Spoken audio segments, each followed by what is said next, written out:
Hoje eu vou falar um pouco sobre a Biblioteca Pandas. Eu acredito que vocês já estejam familiares com o conceito de biblioteca, né? Já teve uma aula anterior também sobre outra biblioteca. Mas assim, vocês já entendem, né, que tipo, uma biblioteca é basicamente um conjunto de ferramentas que foram feitas através de programação, que já estão prontas, e você pode tirar proveito do que já foi feito para ser o seu ponto de partida. Então, são ferramentas. Você pode pensar literalmente como uma ferramenta, de um martelo, alguma coisa, algum tipo de ferramenta que uma pessoa, um profissional usa para começar a construir alguma coisa a partir daquilo. Então, assim, já está bem claro, né, para vocês o conceito de biblioteca, né? Tipo assim, o que é uma biblioteca, né?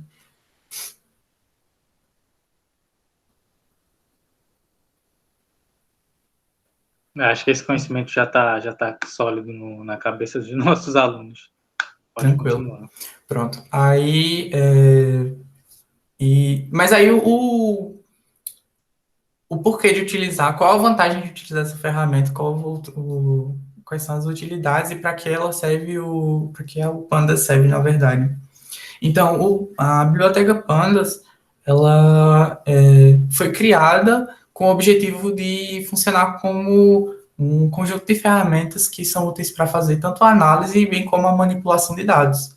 Então, dados que ao longo da apresentação vocês vão ver quais são eles e tal. Mas é basicamente isso, assim, vocês podem colocar na mente que é basicamente é, um conjunto de funções e métodos que servem para você carregar um dado, você manipular ele, fazer operações em cima dele, para poder fazer tanto salvar, como eu já falei, carregar como salvar também, fazer conversões. Então, é basicamente uma das funções que o Pandas é utilizado.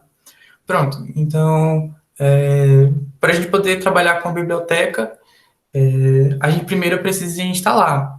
Só que no caso, se você quiser utilizar o Pandas no seu computador, na sua máquina local, você tem que instalar pelo menos uma vez, e o comando é bem simples, é só usar o pip, que é utilizado para fazer essas instalações de bibliotecas. Então, só dá o pip install pandas, mas no caso do Colab, né, que vocês já utilizaram bastante, já estão bem familiar, não é necessário fazer essa instalação porque ele já vem como padrão no ambiente. Então, como eu coloquei aqui, quando você dá o pip install pandas, ele acusa que já está instalado, que o Panda já vem como default no Colab. Mas aí pronto, se vocês quiserem, se vocês forem utilizar na sua máquina local, em algum ambiente fora do Colab, vocês têm que instalar.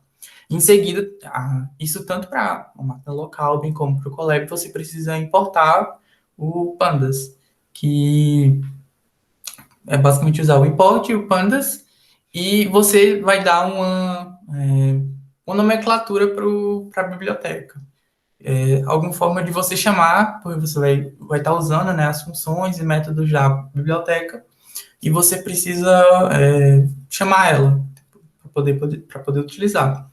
E uma convenção é eu chamar ela de PD, porque quando você está programando, desenvolvendo softwares ou qualquer coisa do tipo, fazendo programação, poucas das vezes você está escrevendo código só para você mesmo. Então, os códigos que você tem que escrever tem que ser legível para as outras pessoas. Então, por convenção, escolheram PD como essa nomenclatura para a biblioteca, porque quando você já bate o olho, isso vocês vão se acostumar, quando você bater o olho em PD, você já sabe que é o Pandas. Então, você já reconhece que é a biblioteca. Alguém E para falou? escrever menos também, né? É, Porque se pandas, aí PD fica mais fácil. sim. Mas quais são os dados que a gente pode trabalhar, né? Que eu já falei, que dá para fazer a análise, também dá para fazer a manipulação, mas quais são os dados que a gente pode trabalhar? Um exemplo dele são os dados tabulares, que são tabelas, mas que na biblioteca eles são representados de forma de um data frame, que apesar de ter um nome diferente, ele é estruturado de uma forma muito similar a uma tabela comum, que são dados bidimensionais, mas vocês podem pensar como uma tabela, em que ela tem colunas e linhas. Então, esses dados tabulares no Pandas, eles são representados como um data frame. Sim, aí vocês podem, a qualquer momento que eu estiver falando, se ficar alguma coisa, alguma dúvida, ou algo não ficou muito claro, vocês podem só me interromper, abrir o microfone aí, ou também mandar uma mensagem no chat que os meninos vão ler. Então, se sintam-se à vontade, eu até convido a vocês falarem. Eu vou estar perguntando alguns momentos para ver se vocês estão conseguindo acompanhar ou não o que eu estou falando, mas vocês vão dando esses feedbacks durante a apresentação. Pronto. Mas aí, pronto, já importei a biblioteca, e aí agora eu quero criar um data frame, né? A gente quer criar uma tabela dessa, só que criar ela manualmente, primeiramente, né? Vamos criar ele na mão. E imagino que também vocês já estão familiar com o conceito de variável, e a gente vai pegar esse data frame e vai colocar nessa variável aqui chamada df. E qual a sintaxe para você poder criar um data frame, né? Você vai chamar o pd, que é o pandas, como a gente tinha falado, pd.dataframe, e entre parênteses, entre os parênteses, você vai colocar toda a descrição do data frame que vai ser criado, essa tabela que vai ser criada. E a sintaxe para isso é colocar isso já dentro dos parênteses, né? Vai colocar entre chaves e a sintaxe tipo, primeiro vai vir o nome da coluna, entre aspas, 2 pontos, e entre colchetes você vai colocar o nome as linhas correspondentes a essa coluna. E aí, pronto. E aí, tipo, as colunas, elas são separadas por vírgulas, aqui dentro das chaves. Então, essa coluna séries está separada da coluna plataforma de streaming por essa vírgula aqui. Bem como a coluna plataforma de streaming está separada da coluna ano por essa vírgula aqui. Então, dentro das chaves, as colunas são separadas por vírgula, e as linhas dentro de cada coluna, dentro dos colchetes, né, são separadas por vírgula também. Então, é assim que tem essa estruturação para criar o data frame na mão. E aí, quando a gente vai... E aqui no Colab, você pode exibir uma variável apenas colocando tipo, em outra célula, né, tipo, só o nome dela, no caso, que é o df, que eu atribuí esse data frame a essa variável df. Então, a gente consegue ver a distribuição da tabela como a gente criou, né? Tipo, que teria 3 colunas, séries, plataforma de streaming e o ano, e as linhas correspondentes, né? Tipo, Loki, WandaVision, Mr. Robot e Fleabag, e as plataformas de streaming correspondentes, bem como o ano. Então, se eu quisesse acrescentar mais uma coluna aqui, seria aqui dentro das chaves, né? Colocaria uma vírgula e o nome da coluna, e depois entre colchetes as linhas dela. Bem como se eu quisesse acrescentar aqui alguma linha nova, uma nova série aqui, seria só aqui dentro dos colchetes colocar uma vírgula e colocar qual era a linha que eu queria acrescentar. Deu para entender isso, dada a criação de um data frame na mão? E só complementando um pouquinho, Jorge, que vocês já viram essa estrutura, só que talvez não estejam associando tão bem. Isso nada mais é do que um dicionário.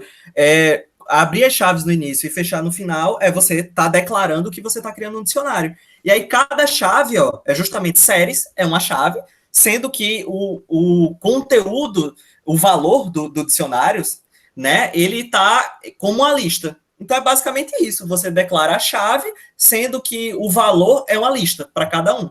E aí, se vocês pensarem dessa forma, fica muito simples associar com o que vocês já sabem.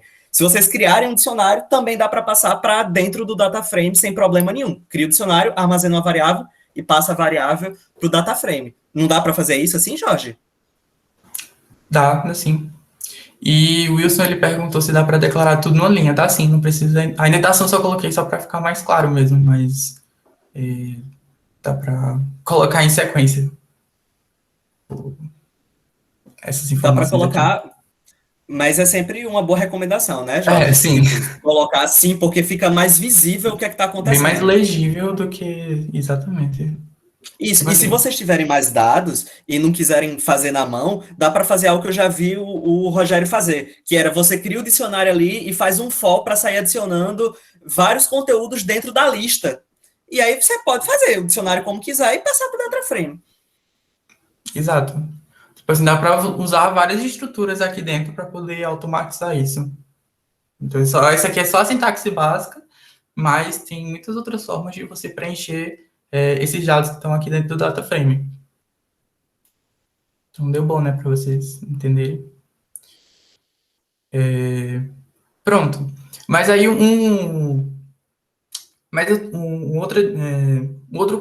tipo, você também pode trabalhar com essas colunas individualmente, porque um data frame, ele nada mais é do que um conjunto de séries.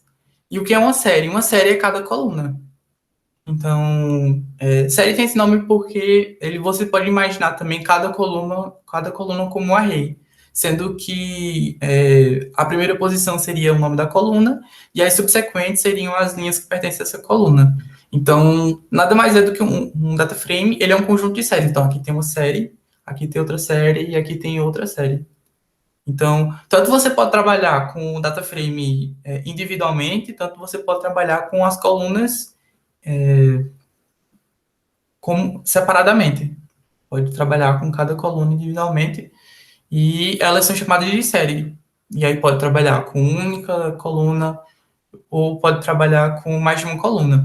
E a sintaxe para você poder acessar uma única coluna, por exemplo, desse data frame, né, que a gente chamou de DF, seria você chama o nome do data frame, que é no caso DF, e entre colchetes você vai entre colchetes e depois entre aspas o nome da coluna. Então dessa forma você consegue acessar uma série que pertence a esse data frame aqui, esse data frame DF.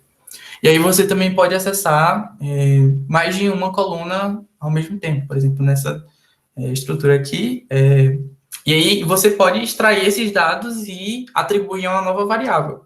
Eu estou pegando os dados, as colunas, séries e ano do DataFrame DF e passando para essa outra variável, que também vai se tornar um DataFrame, séries ano. Então, peguei aqueles dados do DF e coloquei no séries ano, exatamente as séries e ano. E aí segue a mesma sintaxe, e você coloca entre os colchetes e consegue acessar diferentes colunas. E aí pode atribuir para novas variáveis também. A diferença é só um pouquinho. A diferença é só porque se você pega uma, você só coloca um colchete. Se quiser mais de uma coluna, né? Você tem várias colunas no data frame. Se você quiser mais de uma, aí você vai ter outro data frame. E aí coloca como uma lista, né, Jorge, com o nome das colunas. Que foi o que passou aí, ó. Tem o colchetes, mas aí tá passando uma lista com o nome das colunas que a gente quer pegar. Exatamente. Fica muito parecido com a indexação inteira de que a gente viu na aula passada. Exato. É porque ele passa de ser, porque isso aqui é só um string, né? É um único elemento. Aí a partir daqui é como o João falou, passa a ser uma lista. Tipo, se passa a ser uma lista de strings. Aqui é só porque foi passado só um elemento. Mas exatamente. E a biblioteca, através dela, você pode tanto carregar e salvar diferentes formatos. E a gente vai abordar alguns na aula, mas existe uma grande quantidade de dados, diferentes tipos de arquivos que é possível trabalhar com pandas, tanto como o CSV, que a gente vai ver, pode trabalhar com Excel, com JSON e N outras. E aí a sintaxe é bem padronizada em relação a tanto carregar os dados como a salvar. Então, para você carregar um dado utilizando o pandas, sempre você vai chamar o pandas pd ponto read. Estou aqui. Read, e você depois especifica aqui qual é o tipo de arquivo que você vai querer. Tipo, eu vou mostrar isso com mais calma, mas é basicamente isso, né? É bem padrão e pode generalizar para os outros tipos de arquivos. Sempre vai ser pd.read, o tipo do arquivo, e aí você consegue, e depois passando o caminho do arquivo, você consegue acessar ele. E a mesma forma para você poder salvar, que vai ser usando o tu e o tipo de arquivo que você quer salvar. Isso aqui criando um data frame, né? Porque quando você carrega um arquivo com pandas, ele gera um data frame. E se você tiver um data frame, você pode salvar em diferentes tipos de arquivos. E para você poder carregar esses arquivos, tanto você pode, existem várias formas, mas, por exemplo, duas delas. Você tanto pode carregar localmente, usar os arquivos que estão salvos na sua máquina, bem como você também pode usar arquivos que estão salvos na internet, na web, em algum lugar. Então, tanto pode acessar arquivos locais, bem como arquivos que estão salvos na internet. Para a gente poder salvar, para a gente poder carregar no Colab um arquivo localmente, você primeiro precisa fazer o upload do arquivo que está no seu computador para o Colab. Existem duas formas para.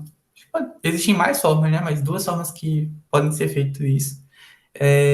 Uma delas é você pegar o arquivo e já fazer o upload dele diretamente aqui na aba de arquivos. Então, tipo, aqui está o Colab, né? Então tem esse ícone de arquivo, essa ícone de pasta.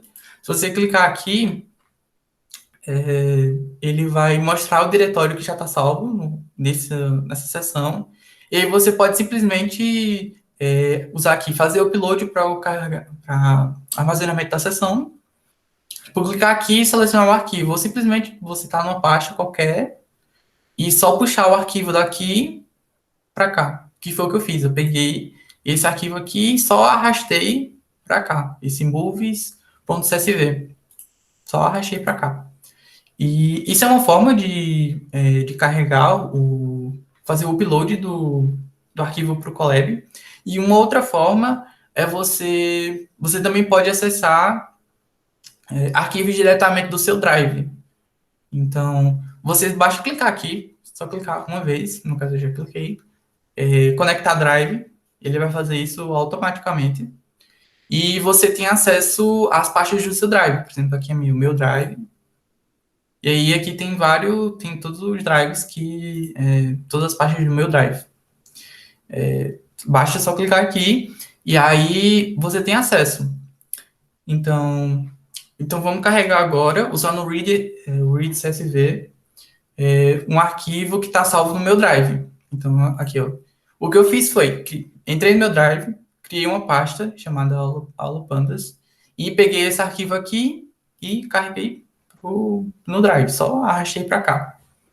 E para você poder... e aí a gente vai atribuir esse dado carregado, esse CSV, nessa variável chamada filmes drive, usando aquele padrão que eu falei, né? Tipo pd.read. E aí especifica o tipo do arquivo, que no caso é um CSV. E aí a gente vai precisar passar o caminho do arquivo. E o que é que significa isso, o caminho? O caminho é onde é que o arquivo está salvo. Qual é o caminho que vai ser percorrido para poder encontrar onde é que esse arquivo está salvo. E aí, para o Drive, é bem simples você fazer, porque você sempre vai, quando você der mount, o nome seria tipo compactar, montar o Drive aqui no notebook. E tem um detalhe importante, que no Drive, quando você for acessar arquivos que estão no seu Drive, ele sempre vai ficar salvo lá, porque assim, esse arquivo aqui vai ficar salvo aqui sempre, só se eu apagar. Mas se você carregar usando essa função aqui, de só fazer o upload, ele só vai ficar durante a sessão do Colab, né? Porque vocês já utilizaram, já perceberam que o Colab ele tem um tempo limite que você pode usar ele, porque ele está conectado a um computador real, né? Então você tem um tempo limite para poder usar, ou se você passar por um bom tempo de ociosidade, ele vai desligar a sessão e todos os arquivos que você só fez o upload direto aqui, ele desaparece, sabe? Ele é salvo durante só enquanto a sessão do notebook está ativa. Aí a vantagem de você usar o do Drive é que você não vai precisar fazer isso outras vezes, tipo, carregar o arquivo, porque ele já sabe o caminho e já montou o Drive dentro do Colab. Aí a desvantagem de usar, que é mais rápido, mais simples, de carregar só aqui. A desvantagem disso é que toda vez que você for que entrar no Colab de novo, se você tipo, passou por facilidade ou fechou a aba e só depois de um tempo abriu de novo, você tem que carregar de novo o arquivo. E aí, para você pegar esse caminho, né, que tem que passar dentro do read CSV, entre aspas, pegar esse caminho aqui, é só você vir aqui, tipo, clicar com o direito e aí copiar caminho, que é exatamente o arquivo que eu quero, né, que tá tipo, dentro do Drive, dentro do My Drive, dentro de Aula Pandas, e aqui tá o arquivo, movies.csv. E aí você pega o caminho. E aí pronto, é tipo, eu carreguei esse arquivo aqui, e aí pronto, ele carrega o arquivo. Só. E aí agora a gente consegue exibir, só colocando o nome da variável, né, que salvo em Filmes Drive, você consegue visualizar qual é esse arquivo que eu abri aqui. E assim, isso é um CSV, assim, é uma tabela de verdade, sabe? É exatamente isso daqui. É uma tabela que veio que eu extraí do IMDb, que é aquele site, né, de avaliação de filmes e séries, e que tem um Movie ID, que é só uma forma contínua de separar as linhas. Tem o título dele e os gêneros do filme. Por exemplo, Toy Story tem aventura, animação, crianças, comédia e fantasia. Então é uma tabela de verdade, tanto que aqui como mostra aqui. Só uma tabela mesmo, que eu abri aqui. E aí a outra forma de carregar o arquivo carregar o arquivo que eu fiz o upload por aqui. A diferença é que o do Drive, ele tá salvo nessa pasta do Drive aqui. Então, o caminho dele tá diferente. Já o do Move, já carregando aqui, ele já carrega na mesma pasta onde está o notebook. Se fizer sentido para vocês. Sabe? Porque o notebook está dentro dessa pasta Content, que é o do Colab. Então, os dois estão na mesma pasta. Como os dois estão na mesma pasta, no mesmo local, no mesmo caminho, você só coloca o nome Move CSV porque eles estão no mesmo lugar. O notebook e o notebook Colab aqui e o CSV. E aí vai ser a mesma coisa se vocês tentassem fizer isso localmente, fizer fora do Colab, né? Se você só tem que especificar, você sempre esse pd.readcsv, e aí você especifica o caminho que está o arquivo. Se você colocar o notebook ou o arquivo Python na mesma pasta que a planilha, você só precisa fazer isso aqui. Já está mostrando o caminho. Se você colocar dentro de outra pasta, um arquivo, aí você só coloca o nome da pasta aqui, você mostra o caminho para onde é que está o arquivo. E aí funciona também no computador se você der, tipo, o botão direito, ele tem como você pegar o caminho, como eu fiz aqui no Drive, no computador também. Então, também dá para, da mesma forma, carregar esse arquivo aqui, que é exatamente o mesmo que esse aqui. Um eu carreguei e fiz o upload direto, e o outro está no meu Drive. Então, tem essas duas formas de carregar o arquivo, fazer o upload no Colab e carregar o arquivo. E isso localmente, né? Tem uma outra forma de você carregar arquivos usando Pandas. Você pode pegar arquivos que estão salvos em algum lugar na internet. Então, nesse aqui, eu vou pegar um arquivo que está salvo no GitHub. Então, dá para a gente ver. Tipo, aqui é o link de onde é que está esse... Ah, mas calma, eu tava muito mostrando só essa aba, sabe? Eu já mostrei eu mostrei de papacho no meu computador. Mas aí eu vou ter que só fazer isso aqui, peraí.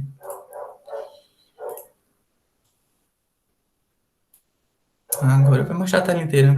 Tipo, não teve um momento que eu tava falando, tipo assim, essa planilha aqui, essa planilha que eu tava mostrando, essa daqui, que era aquela do Toy Story, que fala, tipo, o título do filme e a aventura, animação. Eu também tinha mostrado a pasta do meu computador, que era aqui, tipo, movies. Tá realmente no pasta, eu só carreguei o arquivo para cá. Mas sobre o que eu estava falando de carregar esse arquivo aqui, que está salvo no GitHub. E aí, aqui vocês conseguem ver que é um arquivo que está salvo é um link do GitHub, e que é exatamente a mesma planilha que eu mostrei. Então, são várias formas que você pode carregar o arquivo. Então, você só pega, aqui você vai colocar o link, e eu atribuí essa variável link, e poderia ser outro nome. E aí você coloca dentro do read CSV, e aí ele já faz isso automaticamente. Ele já acessa o site, já extrai a informação e atribui a variável filmes. Agora eu vou falar um pouco sobre métodos e funções que são interessantes para poder extrair informações desse data frame. Então, mas assim, eu vou mostrar alguns exemplos e algumas análises, mas o limite é a sua criatividade, entendeu? Vai variar, vou mostrar alguns exemplos só para vocês terem uma noção, mas varia muito do problema que vocês vão querer resolver, do que vocês vão querer analisar. E assim, tudo isso está bem detalhado na documentação, existem muitos mais métodos e funções que o Pandas oferece, eu só vou mostrar alguns, mas na documentação tem bastante, tá tudo bem detalhado e também tem bastante tutorial na internet. Então, se você quiser pesquisar como fazer tal coisa e pandas e pesquisar isso, vai aparecer, porque tem muito vídeo no YouTube, tem muito tutorial, tem muita coisa sobre isso. Então, eu vou mostrar só alguns que são os mais comuns e para vocês terem uma noção mais ou menos do que é possível fazer, Então, a gente pode, um deles inicialmente é o head, que sim, a sintaxe de usar esses métodos sempre vai ser o nome do data frame, ponto, e o nome do método depois. Como esse aqui. Tipo, filmes, que foi o que eu atribuí aqui, né? Eu carreguei nessa variável filmes o dataset do IMDb. E o head, o que ele faz, ele mostra o topo do data frame, as primeiras linhas de todas as colunas. E aí você consegue, pode passar como parâmetro o número de linhas que você quer ver. Então, nesse caso aqui, eu coloquei 5, e aí ele vai mostrar as 5 primeiras linhas de todas as colunas do data frame. E aí poderia ser 10, 30, 40, quanto você quisesse. Então, você consegue avaliar qual é os primeiros dados que aparecem no data frame. E aí, um detalhe que esqueci de mencionar é que um data frame ele pode comportar diferentes tipos de dados. Isso podem ser inteiros, floats ou caracteres. Então, bem como uma tabela comum, né? Então, você pode salvar como esse aqui. Você pode salvar um número inteiro, um string e outro string aqui. Então, um data frame ele comporta diferentes tipos de dados. E aqui... Eu queria só fazer um comentário, Jorge, que é para associar um pouco do que vocês aprenderam com essa questão do data frame. De quando a gente cria um data frame, seja pela função pd.dataframe, ou se não, até pelo read CSV, que ele vai, a partir de um arquivo, criar um data frame. Quando você está com data frame, isso é um objeto que você criou. E aí, todos esses métodos é justamente aquilo que a gente viu de método e objeto. A gente tem um objeto e ele tem vários métodos, que são procedimentos que ele faz sobre o objeto. Então, assim, sempre que colocar ponto alguma coisa, vai mostrar todos os métodos que você pode usar com aquele data frame. E quando não tem o parênteses, que é tipo head, e abre parênteses, isso aí está denotando um método. Quando você não tem um parênteses, é quando você está acessando um atributo do objeto. Então, o dtypes aí, que é o que ele vai mostrar, ele está acessando um atributo. Em cima, ele está acessando um método. Só para fazer essa distinção, para vocês associarem assim, o que vocês viram com o que está acontecendo agora e ter um pouco mais de esclarecimento e interpretar melhor essa sintaxe, como o Jorge falou. Pode continuar, Jorge. E esse atributo de types, ele informa qual é o tipo de cada coluna. Então, na coluna MovieID, a gente só tem valores inteiros, enquanto na coluna title tem só strings, e na gênero tem só string também. E aí ele só usa uma diferente... ele usa nomes diferentes. por conta que o inteiro é int 64, o float é float 64 e string é chamado de object. Só tem essa distinção só. Mas aí, e aí existem, como o João já falou, tipo assim, existem muitos atributos que você pode ir extrair. Outro, por exemplo, seria o shape, que você consegue ver quantas linhas e quantas colunas o data frame possui. Que no caso tem 9.642 linhas e 3 colunas, né? Como a gente vê aqui, ó, 3 colunas. E aí tem 9.742 linhas.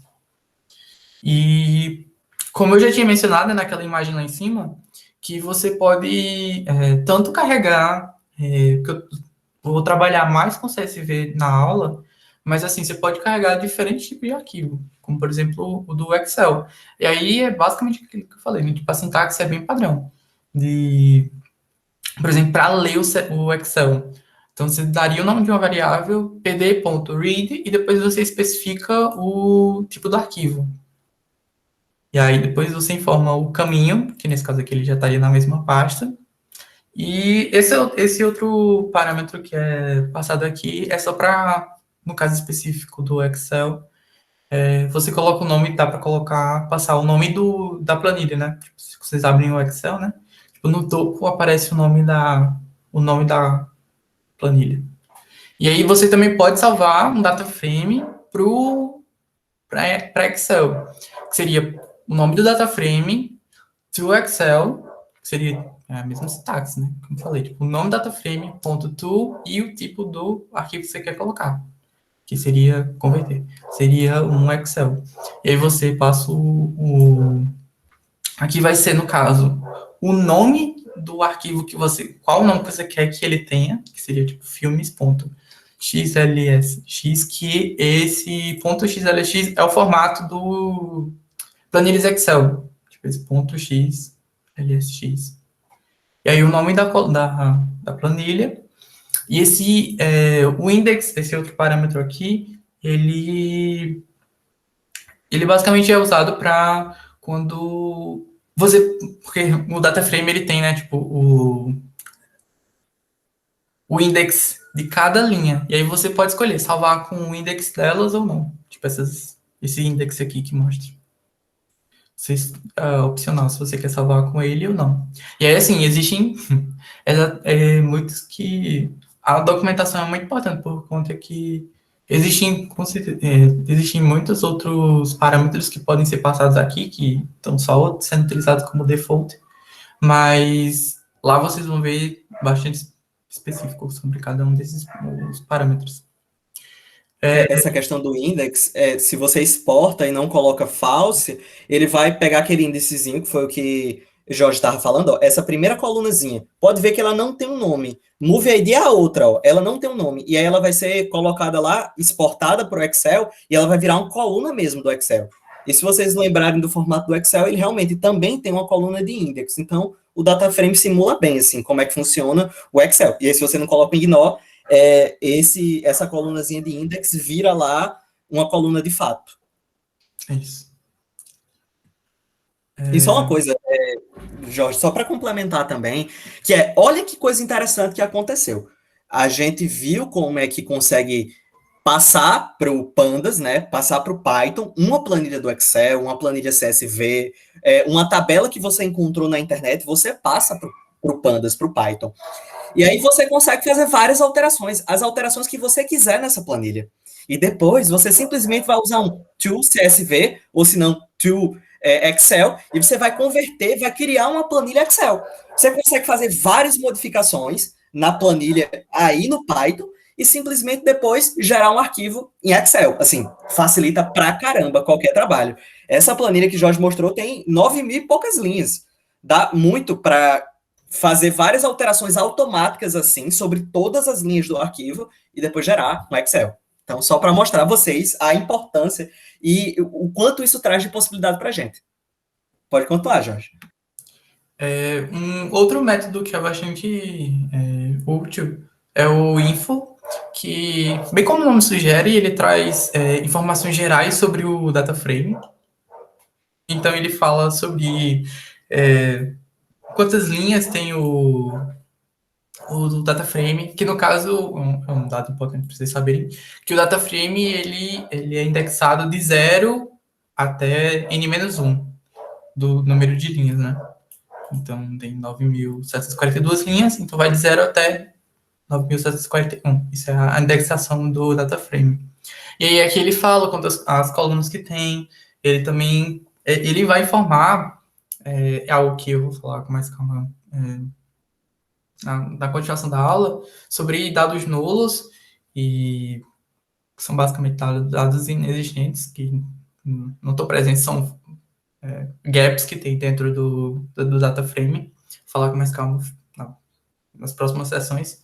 Mas aqui no info ele já informa que não que no caso, por exemplo, na coluna Move ID tem 9.742 linhas e não existe nenhuma nula. A mesma coisa para as outras 3 colunas. E aí aqui ele também traz informações do dtype, o info já. Ele mostra a mesma coisa que quando a gente acessou ali em cima. E só para complementar uma coisa com relação ao dtype, vocês estão, mas para que eu vou ver o tipo de uma determinada coluna? Então, como o Jorge falou, cada coluna ela tem um tipo, que é justamente o dado que você está colocando na coluna. E você pode estar colocando um texto, pode estar colocando um número. Lembra quando a gente aprendeu sobre os tipos de dados que a gente tem, inteiro, float ou string? Se você tem uma string e você tenta fazer uma soma entre duas strings, elas concatenam, elas juntam uma na outra. Se você fizer uma soma entre uma string e um número inteiro, dá erro no programa. Então, a gente tem que ter esse cuidado, porque às vezes o dado ele vai ser carregado quando você lê uma tabela do Excel para um data frame. Esse dado vai ser carregado, mas nem sempre o tipo da coluna vai ser o tipo que você queria. Então, você queria ler a coluna como um tipo inteiro, e aí ele está como um tipo string. É sua responsabilidade ver qual é o tipo da coluna, porque senão vai chegar uma situação que você vai querer fazer uma operação na coluna, mas você está fazendo uma operação com um tipo string e não com um tipo inteiro. E aí isso aí vai dar alguns problemas no que você está fazendo. Então é só essa sutileza de, eu vou checar qual é o tipo da minha coluna para saber se a operação que eu vou fazer sobre essa coluna, como somar 2 números, dividir, porque eu não posso dividir 2 strings também. Então eu tenho que ter que essa coluna está com o tipo adequado para eu fazer a operação que eu quero. Então é sempre bom avaliar isso. E aí dá para fazer isso pelo dtypes e pelo info também. E eu gosto muito do info porque, como o Jorge falou, dá uma visão muito completa de dado nulo e do tipo. Uhum. E outra informação é o tamanho do data frame, tamanho do arquivo. Mas aí, como é que a gente poderia... Porque o Pandas ele é muito utilizado para você, como eu já falei, né, para análise. Então, seria você extrair algum tipo de informação útil daquele conjunto de dados. E isso se aplica a muita coisa, assim, vocês são de diferentes cursos, né? E vão ter também profissões diferentes, mas o que é comum para todas elas é que todo mundo está gerando dados, está todo mundo gerando informação. Então, principalmente hoje, que os sistemas são bastante escaláveis, ou seja, quando você tem, por exemplo, as lojas, então, hoje em dia, uma loja de uma localidade pode atender ao Brasil todo. Então, geralmente, tem uma grande quantidade de dados que está sendo produzida diariamente.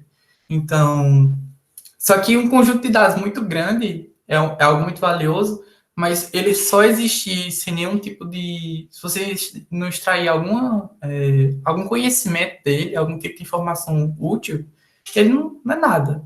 Assim, você pode ter muitos dados sobre diferentes clientes, para você, tipo, clientes de uma certa loja, e isso é muito útil, muito bom, mas não é útil se você conseguir extrair algum tipo de sentido, significado, alguma informação, algum insight daquela quantidade de dados. Então, o Pandas ele é bastante utilizado para isso, de você extrair parcelas dos dados, de você conseguir organizar os dados de uma forma, ordenar os dados de uma forma que façam sentido. Então, muitas das vezes o que ele é utilizado exatamente para poder fazer esse tipo de análise. Então, agora eu vou mostrar alguns exemplos de como a gente pode extrair parcelas específicas de dados, dos dados originais, e como a gente também pode fazer essa análise. Vocês já devem ter visto, né, as expressões condicionais, e acho que está todo mundo familiar com isso. E aí você consegue utilizar, porque até então a gente só tem acessado as colunas de forma inteira, né? A gente só tem usado, por exemplo, filmes aqui. Se a gente quisesse acessar a coluna Movie ID individualmente, a série, né? Que é uma série, é uma coluna. Então a gente colocaria tipo filmes, entre colchetes, entre aspas, o nome da coluna. E a gente conseguiria acessar. Até então a gente está acessando o conteúdo todo, apesar de ser só uma coluna, mas a coluna toda. Então, mas é muito útil você acessar só uma parcela específica. E aí você consegue fazer isso utilizando expressões condicionais, como igual, é diferente, maior, menor, maior igual ou menor igual. Dentro dos colchetes que a gente tinha falado. Então, a gente consegue usar uma coisa chamada de indexação booleana. Então, você consegue extrair dados específicos de dada coluna. Então, eu vou acessar agora, eu vou carregar esse arquivo aqui, que também está salvo no GitHub. Inclusive, Jorge, fala um pouco sobre esse dataset que tu tá carregando, que eu acho que a galera vai gostar do Titanic. Pronto. Esse dataset aqui é uma lista de alguns dos passageiros que estavam presentes, uma boa parte dos passageiros que estavam presentes no Titanic. E aí, ele tem várias informações. Se o passageiro ele sobreviveu ou não. Vai ser mais fácil de visualizar quando eu mostrar ali, usando o head, né? Você já sabe para que o head é. O head é exatamente para a gente. Porque quando eu mostrei o head, acho que você pode pensar, tipo, qual é a informação a utilidade do head para só mostrar o início da data frame, mas ele é útil para essa primeira visão, sabe, do dataset, que você vê e ser bastante legível para poder interpretar. Mas aqui, ó, ele tem informações se o passageiro sobreviveu ou não, qual era a classe que ele estava, tipo, a classe da cabine, tem o nome dele, o sexo, a idade, tinha o valor da passagem, o local que ele embarcou, qual era a cabine que ele estava. Então, tem diversas informações sobre os passageiros do Titanic. Esse dataset que está aqui no GitHub. E aí eu carreguei esse arquivo CSV e aqui, carreguei ele na variável Titanic. E aí, o que eu quero ver é que a gente vai analisar agora, quantos passageiros do Titanic tinham mais do que 40 anos. E como é que a gente vai fazer isso? Como que a gente vai acessar isso? Esses dados eu vou salvar na variável acima 40. E aí, agora, aqui é onde a gente vai acessar esses dados. Então, você está querendo pegar dados do DataFrame Titanic, pronto. Aí agora eu quero de uma coluna específica, então coloca entre colchetes. Se você colocasse só Titanic, por exemplo, se você não colocasse colchete, ele ia pegar todos os dados que estavam no DataFrame Titanic e ia colocar em acima 40, tipo, completamente. Mas eu não quero todo, eu quero uma parcela. Então eu vou colocar de uma coluna. Então eu coloco entre colchetes. Só que aí eu não quero toda uma coluna toda. Eu quero só uma parte específica da coluna. Eu quero as linhas daquela coluna em que o passageiro tenha mais do que 40 anos. Então, a coluna é age, que seria idade. Então, eu coloco o Titanic, né? Estou acessando, aqui eu acesso a coluna, aqui eu acesso a coluna idade, e eu só quero os dados que sejam maiores do que a idade seja, os passageiros que a idade seja maior do que 40. Então, isso você não precisa usar um loop. essa expressão aqui, ele já faz isso para cada linha. Então, basicamente, o que ele vai estar fazendo ali? Ele vai pegar a coluna do... Vai pegar a coluna toda e de idade, e aí vai ver, esse daqui tá com idade maior que 40? Se sim, salva no acima 40. Se não, não salva. Então, ele vai percorrer automaticamente, não precisa fazer nenhum tipo de loop, e ele vai salvar todos os dados que essa informação aqui é verdadeira, porque, assim, querendo ou não, ele vai ficar fazendo essa avaliação booleana. Ele só vai salvar os dados que é considerado como verdadeiro. Então, se a condição for avaliada como verdadeira, se tipo, a primeira linha lá tiver 38, e aí 38 não vai ser maior do que 40, então vai dar falso, aí ele vai para a próxima linha. Aí se tiver 41, aí 41 vai ser maior que 40, aí vai pegar aquela linha e vai salvar no acima 40. Então você consegue acessar, fazer essa indexação utilizando expressões condicionais, booleanas. Deu para entender? Jorge, só mostra uma coisa, dá para criar uma célula, cria uma célula lá embaixo e só coloca Titanic, acessa a coluna age e bota maior que 40 para a galera ver o array de booleanos.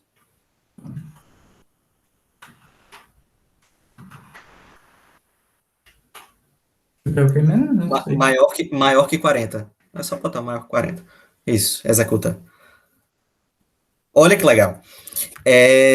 Vocês tinham visto isso na aula sobre NumPy, que era quando a gente pegava uma variável que tinha um array do NumPy e fazia alguma operação relacional com ela. Maior que, menor que, igual a igual, diferente, enfim.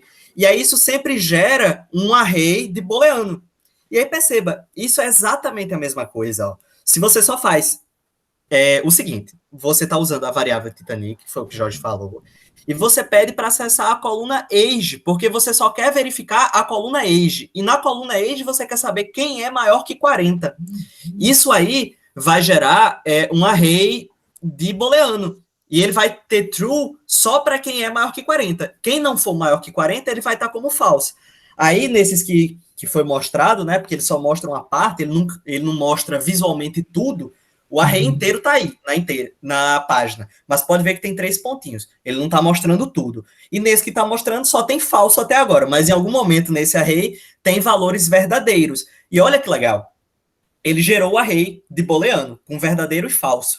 E aí, quando a gente passa esse array de booleano, que é justamente o que está acontecendo na linha de cima, na verdade, ele está passando esse array de booleano para Titanic colchete.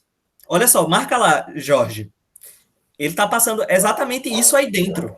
Então, ele está passando esse array de booleano para Titanic.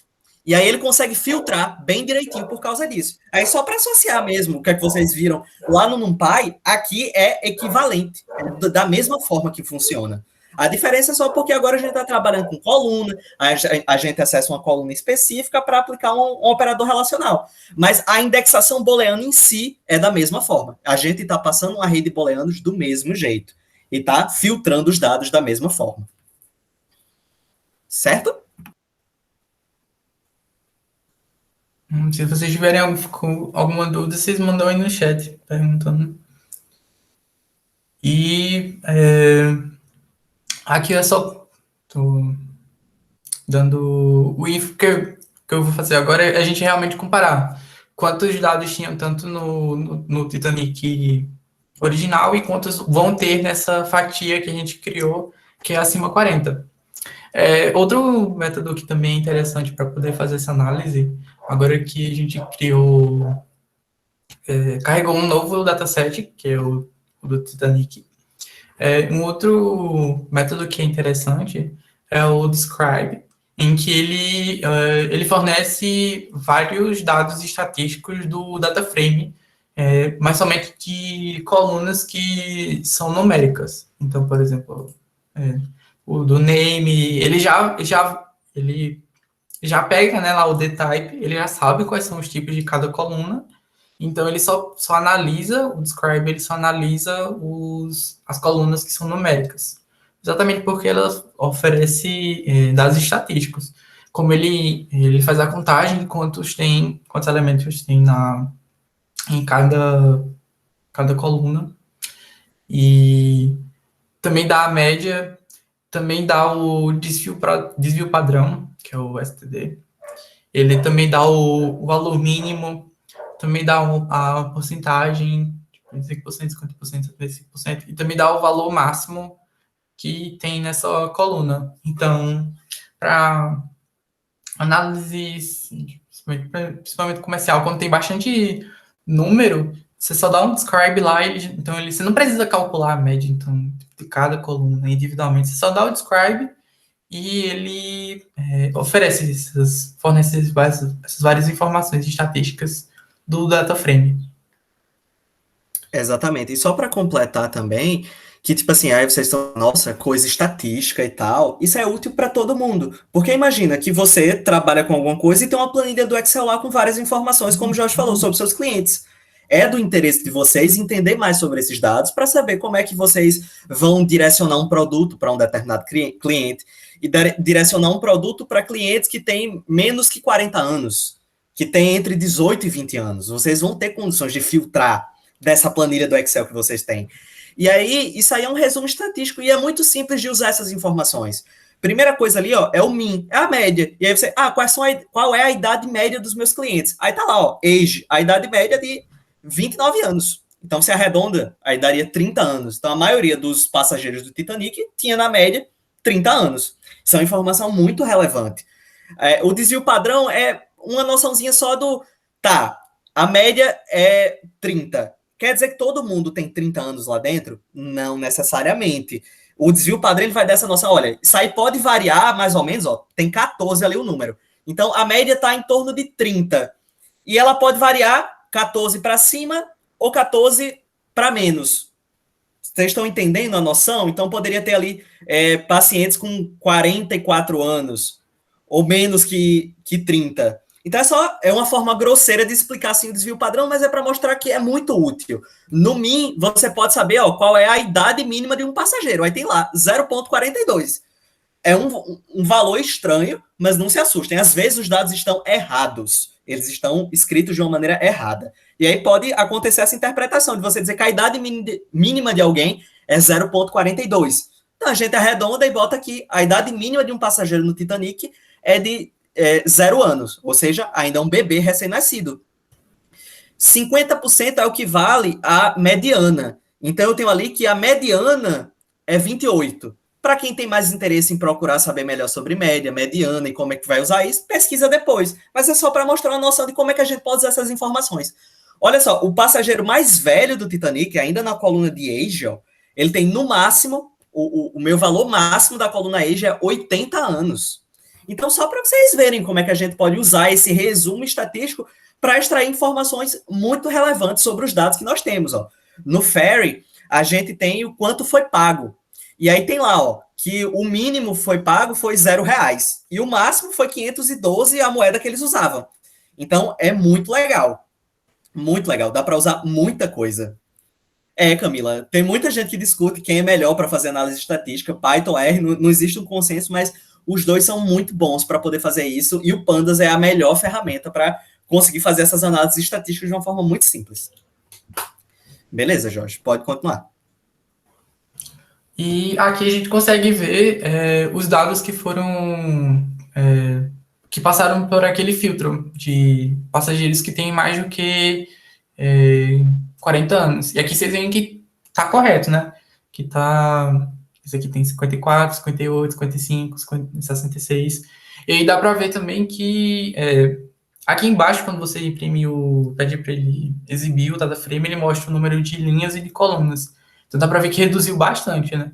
Só tem 150 linhas que tem, ou seja, 150 passageiros que tem mais do que 40 anos. Então, aí vocês conseguem ver que, tipo assim, realmente funciona. Porque, por exemplo, quando a gente exibiu aqui a gente não exibiu, mas se eu desse só, tipo, Titanic aqui, e mostrasse, tipo, o passageiro que tá no index 0, ele tem 22. Então, aqui, ó, ele já vai pro 6. Tipo, o primeiro do acima 40 já vai no 6, por conta que o 0, o 1 o 2, o 3, o 4, eles estão todos, que são o índice deles, né? Eles são todos são mais novos do que 40 anos. Então, ó, isso aqui só tô falando só para mostrar que realmente funciona.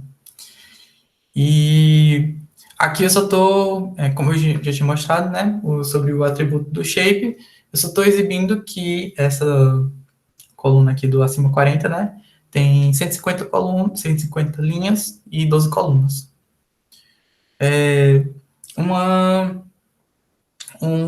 Outra coisa interessante, deixa eu aumentar de novo, né? Uma outra função é a isin, que ela, outro método, ele seria interessante para... o que ele basicamente faz é verificar a presença de certo dado, um dado específico nas colunas.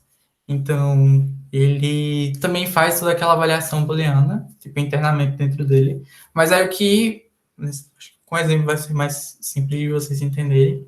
Por exemplo, o que eu quero saber é quais são eu quero extrair os dados de passageiros que estavam nas cabines 2, nas cabines 2 ou 3. Eu quero passageiros que estão somente que estiveram nessas duas cabines, 2 ou 3. Então, no caso das classes. Isso. Nas classes de cabines. E pronto, é o que eu uso. Você dá exatamente como naquele outro, né? Tipo, eu quero atribuir dessa variável cabine 2, 3, algum dado do DataFrame Titanic, e aí eu quero um dado específico, coloco entre colchetes. E aí eu quero saber quais, para extrair os dados, que dentro dessa coluna P-Class, eles são 2 ou 3. Então, você só especifica isso, e aí ele extrai os dados que estão na P-Class 2 ou 3. Não sei se vocês conseguem ver que aqui na P-Class só, porque ele não vai exibir todos, então, exatamente o que eu tinha falado, né? Mas vocês veem que já extraiu, né? Porque o Titanic era maior, tinha mais dados, né? Como a gente tinha mostrado antes. Só registrou 675, então você consegue extrair. Isso funcionaria também para outras colunas aqui. Então, vai muito do que você está querendo analisar. Mas o Isin é basicamente para isso. Ele parece com aquela função que a gente... aquele comando que a gente usava quando queria pesquisar se tinha alguma coisa dentro de uma lista ou dentro uma certo caractere dentro de uma palavra. Não sei se vocês se lembram, que até vocês comentaram que isso teria ajudado, esse conhecimento teria ajudado em fazer a lista de dicionários e tal. É bem isso. É que vocês usam um número inteiro, ou se não uma string, coloca essa string in, aí você coloca a lista lá. Aí ele verifica se tá dentro da lista ou não.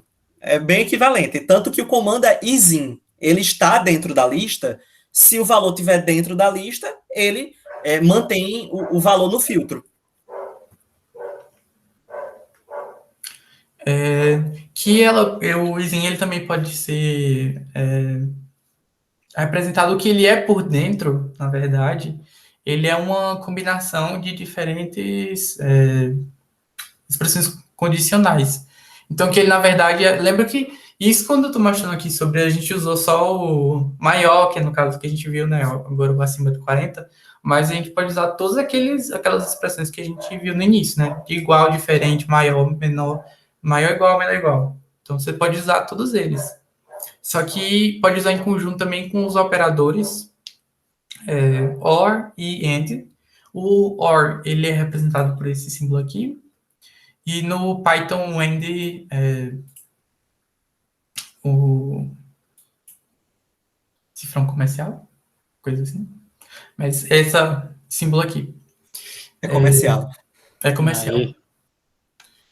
E pronto. E aí a gente ele vai fazer exatamente esses dados que foram extraídos mesmo que o Inzin. Então, o que basicamente ele está fazendo aqui? A gente está querendo extrair dados do DataFrame Titanic, e desde que seja ou são se uma das duas expressões for verdadeira, ele vai pegar aquele dado. Então, se for verdade que o dado que tiver na linha for na P-Class for 2, ele salva aquela da linha. Ou, se o dado naquela linha for 3, ele também salva. Então, só precisa que uma das expressões seja verdadeira, exatamente por ser ou aqui, ele salva aquele dado. Seria, então, seria outra forma de representar o isin. O que o isin é por dentro é só esse aqui. Exato, mas aí também vai permitir fazer comparações mais complexas. Você poder usar diferente, você poder usar igual, você criar intervalos de valores. Então, isso aí te dá mais flexibilidade. Nesse caso, é equivalente, da forma que Jorge usou, é equivalente ao ISIN. Mas você usar essa estrutura te possibilita mais flexibilidade em alguns casos. E aí, só para vocês não esquecerem, não esqueçam de quando for usar um operador lógico, que é o OR, o I, né? Ou a negação, vocês têm que sempre colocar o parênteses entre cada uma dessas expressões. Ó. O Titanic P-Class igual a 2. Tem que obrigatoriamente estar entre parênteses. Aí tem o sinal de ou, né? Que é esse pipe, essa barra vertical. E depois tem também Titanic P-Class igual a 3 entre parênteses. Se não colocar o parênteses, ele dá erro. E aí teve isso na lista de NumPy. E é extremamente equivalente. A operação que vocês fizeram lá é totalmente aplicável nessa de pandas.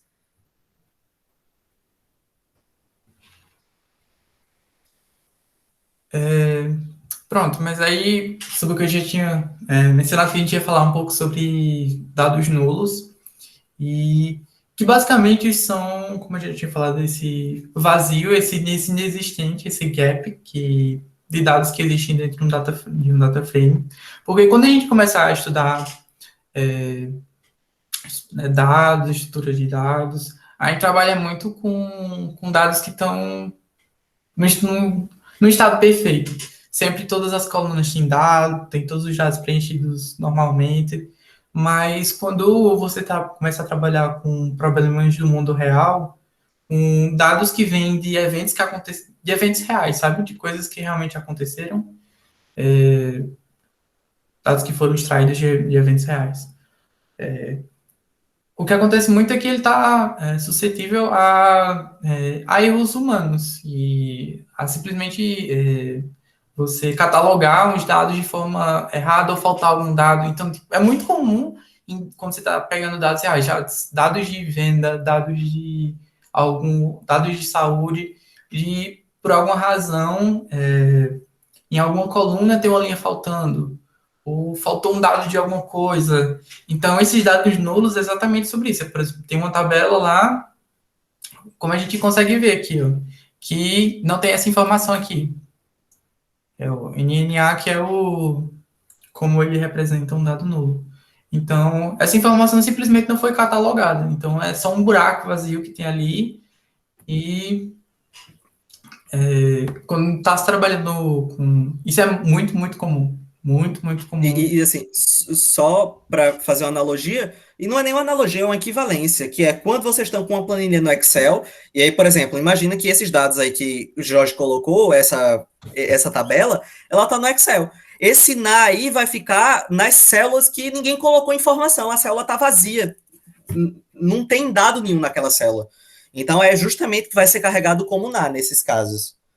Então, isso aí, como ele falou, né, é um problema real do Titanic, e aí perceba, nem todo mundo que estava no Titanic, as pessoas sabiam qual era a cabine que a pessoa estava, a idade que a pessoa estava. Então, obviamente, algumas informações não vão ter sido colocadas na planilha do Excel, e vai estar sem informação lá. E aí, quando for carregar, ela vai estar como NaN, que é o dado nulo. Exatamente, isso acarreta muitos problemas, impossibilitando, em alguns casos, dependendo da gravidade, assim, impossibilitar a análise, porque vai que tem muito dado faltando sobre a idade, então realmente não tem como fazer uma certa estimativa, como as análises que João mencionou anteriormente, quando ele estava falando sobre o Describe. Se tiver muito dado nulo, isso pode influenciar negativamente, pode ser um empecilho para fazer esse tipo de análise. Então, quando está fazendo a manipulação do data frame, esses dados nulos, eles podem prejudicar, podem acarretar vários problemas. E aí, existem estratégias que podem ser utilizadas para poder contornar esse problema. E aí elas variam bastante dependendo da situação que está, do contexto. Se você está fazendo uma análise geral sobre algum conjunto de dados, em que cada dado não é estritamente necessário. Por exemplo, quando você está treinando, utilizando algum algoritmo de inteligência artificial, você tem vários dados que são eventos que você vai querer utilizar para poder treinar a máquina, para poder que ela aprenda certo evento, que ela adquira conhecimento daquilo ali. Tipo, todos os dados não são estritamente necessários. E se você tiver muitos dados, um dataset com grande volume, você pode simplesmente descartar os dados, porque você tem um grande volume, então não vai fazer uma diferença. Mas aí, por exemplo, situações em que ou o dataset ele é muito pequeno, ou um dataset sobre vendas de alguma loja, então não tem como você simplesmente deletar aquele dado ali, porque falta uma informação, você vai deletar todo o registro. Então, o que você pode fazer é, de alguma forma, contornar isso e preencher esses valores que estão vazios, de alguma forma. Então, assim, duas estratégias possíveis ou você pode simplesmente jogar fora todos os dados nulos, eliminar todos os dados nulos, ou você também pode preencher esses dados. Existem outras estratégias, mas para o nosso contexto seriam assim, as mais comuns do que é feito. Então, uma forma de você avaliar se existem dados nulos ou não, no info, a gente já consegue ver isso.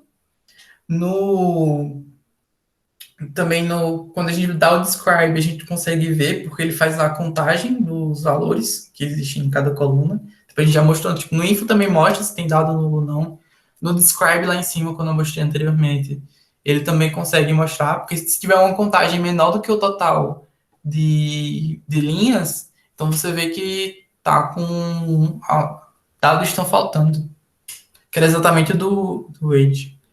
Então, a gente consegue aqui, com o NotNA, ele é um método que pode ser utilizado para poder avaliar as linhas que não possuem dados nulos. Então, exatamente a negação de existir algum dado nulo. Então, o que eu estou querendo fazer aqui é pegar todos os dados que não são nulos e passar para essa variável passageirosidade. Então, eu vou pegar dados de Titanic de uma coluna específica, uma parcela específica, e todos os dados que estão em age e não são nulos, eles vão passar para passageirosidade. Que aqui vocês conseguem ver que tem um valor inferior, né, ao total que a gente já viu do Titanic, que é maior, tem mais linhas do que esse aqui. Então, tinha vários registros, várias linhas na coluna age que tinham valores nulos. Deixa eu só trazer uma reflexão, Jorge, que é o seguinte. Imagina só, esse problema dos dados nulos, ele é extremamente sério por vários motivos.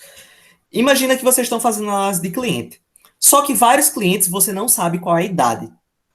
Você está tentando trazer inteligência para o seu negócio, fazendo algo que é útil. Só que se não tem a idade do cliente, você não vai poder usar aquela informação para nada. Então, imagina que vários clientes não têm idade, mas você tem muitos clientes. Então, nesses casos, você pode simplesmente descartar os clientes que não têm idade. Então, você está descartando ali uma linha que representa um cliente. E aí não causa prejuízo nenhum para você. E se você quiser saber a média de idade, por exemplo, mas você tem muitos clientes que não têm idade, a média que você tirar não vai ser uma média que ela vai representar a idade dos clientes em si. E isso é muito ruim, porque você está fazendo uma análise que não corresponde com a realidade. E é muito simples de você entender esse exemplo, de você já perceber que se eu tenho muito dado que está faltando e eu tiro uma média dos dados que eu tenho só, que são pouquíssimos, eu não vou ter uma média que representa a idade das pessoas, porque eu não sei qual a idade das pessoas da maioria que está registrado na minha tabela. Então, nesses casos, você vai fazer o que Jorge tinha sugerido, que é, você vai criar valores fakes para essas idades. Não é criar de qualquer jeito. É você usar um pouquinho suas noções de estatística e sair preenchendo. Ou se não, você simplesmente vai filtrar essas informações para pegar apenas os clientes que têm a idade preenchida, que é justamente o que ele fez quando ele usou o Not Na. Ele selecionou apenas passageiros que tinham idade. Certo? Então, são maneiras que a gente tem de trabalhar. Ele, já que a gente tinha muito dado do Titanic, ele preferiu chegar lá e extrair apenas quem tinha a idade preenchida. E pronto, agora a gente vai trabalhar em cima de uma tabela que tem a idade em todos os passageiros. E aí facilita muito o nosso trabalho, porque agora, se a gente for tirar uma média, a gente vai tirar uma média que ela é coerente. Porque às vezes, se a gente aplica alguma coisa como uma média, um desvio padrão, e a gente tem muito dado faltante, possa ser que esses dados que estejam faltando, eles mudem esses valores, entendeu? E é só uma sutileza, vocês não precisam se preocupar com isso agora, mas a gente tem que entender que ter dado faltante pode impactar alguma coisa, porque imagina, se esse dado que está faltando, ele foi interpretado como zero, ele vai trazer tua média para baixo, entendeu? Então, só alguns cuidados. Então, o que a gente pode fazer? A gente pode excluir as linhas que têm dados faltantes, é uma forma muito simples, que é justamente o que ele fez. Ele selecionou as linhas que tinham a idade preenchida, então ele excluiu todo mundo que não tinha idade. A gente pode preencher valores de idade para aqueles que estão faltando com base em algum critério que a gente vai definir. E a gente faz isso de maneira muito simples com pandas. Então, só para deixar vocês cientes disso. E, eventualmente, quando uma determinada coluna, ela não importa muito para o que a gente está fazendo, e ela tem muito dado faltando, a gente simplesmente pode remover a coluna. Então, são estratégias. E, assim, a gente vai aprendendo a lidar com isso ao longo do tempo, e vocês vão ter muito tempo pela frente, quando vocês forem fazer projetos pessoais, de pensar como é que vocês vão lidar com esses casos. Agora a gente só está ensinando as ferramentas para poder fazer isso, certo? Mas deixando vocês cientes do que pode acontecer. Vai, Jorge. Certo. Uma outra que a gente já mencionou, né, sobre como a gente poderia extrair certas parcelas dos dados, mas até então a gente não quis extrair um dado específico, tipo, dada uma expressão, uma certa condição, né, por exemplo, quando a gente foi analisar os passageiros que tinham mais do que 40 anos, a gente queria todas as informações desses passageiros. Então, a gente pegava todas as colunas dos passageiros que tinham mais do que 40 anos. E aí, caso você queira, por exemplo, a lista dos nomes desses passageiros, esse dado específico, tem um certo nuance, uma diferença, que é necessário utilizar quando você quer extrair uma informação específica de algum dado, de alguma coluna, dado uma expressão, né? Então, por exemplo, o que a gente vai querer fazer agora é extrair os nomes dos passageiros que têm 35 ou mais do que 35 anos. E para isso a gente tem que utilizar o lock, que ele é um operador que ele exatamente é utilizado para poder fazer essa busca específica de dados, para poder fazer essa filtragem específica, extraindo certa informação. Então, como é que vai ficar a sintaxe, né, a diferença? Então, a gente ainda vai estar atribuindo uma variável, vai extrair essa informação do data frame em Titanic, e aí agora a gente vai dar antes a gente só colocava, né, já dava o colchete junto com o Titanic e colocava a expressão da gente lá dentro. Mas agora a diferença é que a gente vai dar o ponto lock, e dentro do ponto lock a gente vai colocar os colchetes, e aí primeiro o primeiro parâmetro, a primeira informação passada vai ser qual é a restrição que a gente quer, que nesse caso aqui seria os passageiros que têm idade maior ou igual a 35 anos, porque se a gente usasse só o sem o lock aqui e tirasse esse naming também, a gente ia pegar todas as colunas de passageiros que têm mais ou igual a 35 anos. Só que aí agora, coloquei a expressão, né, que eu quero extrair, e depois da vírgula, vai ser qual é a coluna, qual é o dado que eu vou querer extrair. Então, com isso aqui, a gente consegue extrair todos os nomes dos passageiros que têm idade igual a 35 anos ou mais do que 35 anos. Então, com o lock, a gente consegue fazer essa... É a diferença do lock, que você está extraindo usando um índice, o índice dele está usando o nome de linha ou o nome de uma coluna. Então, essa é a diferenciação para o lock. E aqui, isso aqui é só para a gente analisar que realmente funcionou. Isso, funcionou. E aí tem um outro operador que é uma versão do lock, que é o iLock. A diferença entre os dois, tipo assim, o lock e o iLock, eles são semelhantes porque quando você quer extrair uma certa informação específica, mais específica do que o que a gente conseguia só com os colchetes individualmente. A diferença do iLock para o lock é que o lock você usa o nome de linhas e colunas para indexar, para você poder extrair e filtrar.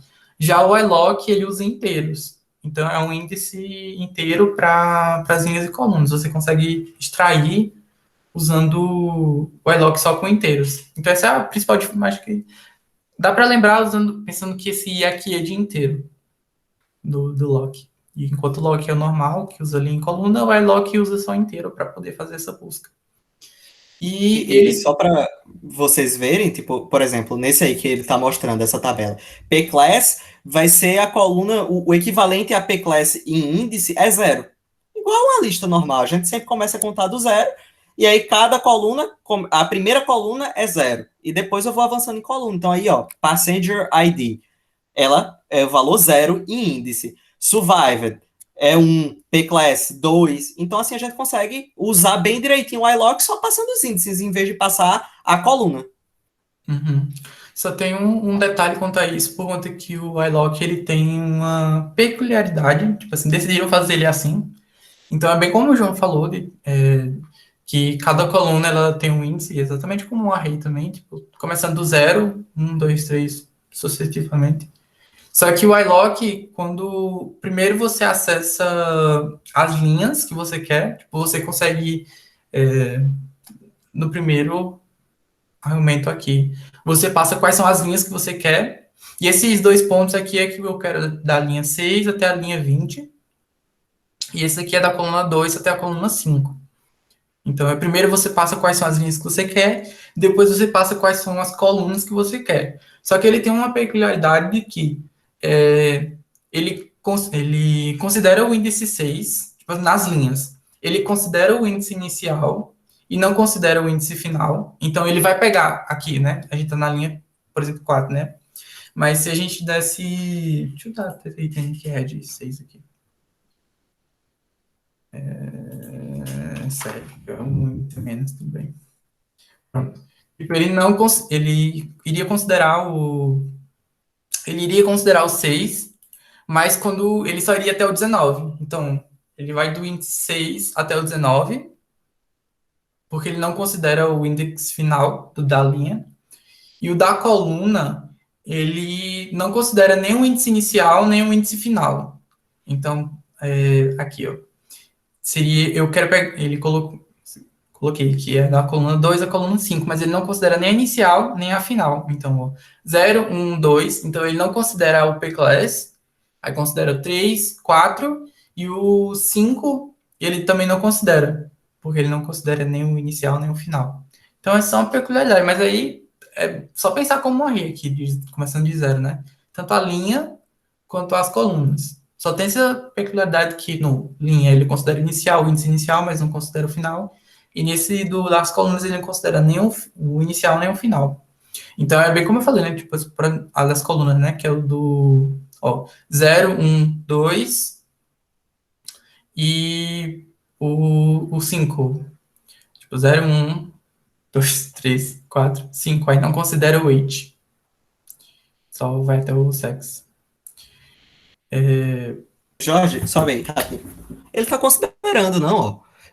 Começa do 2. Olha só, o 2 não é o P-Class? 0, 1, 2. Ele considera o super. inicial, ele só não considera o final. O final.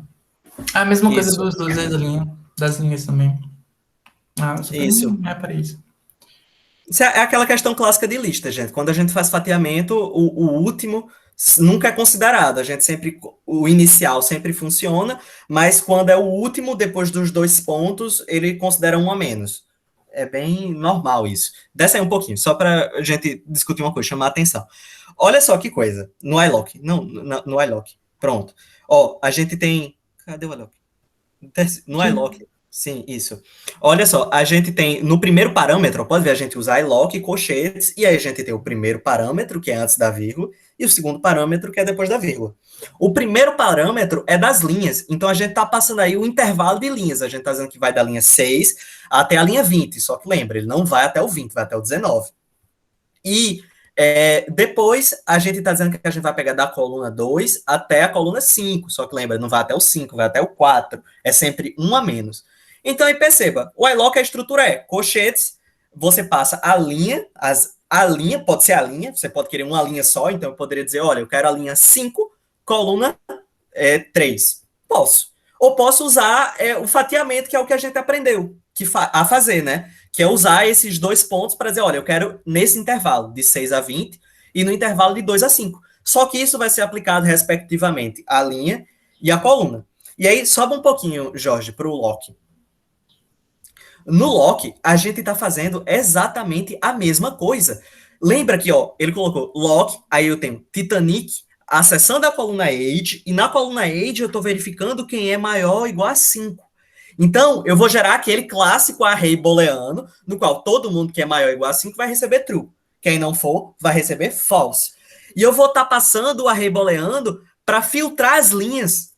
Tá entendendo? Eu estou passando os índices. Só que lá embaixo eu estou passando os índices por fatiamento e aqui eu estou passando por indexação booleana. Então, estou fazendo isso para as linhas.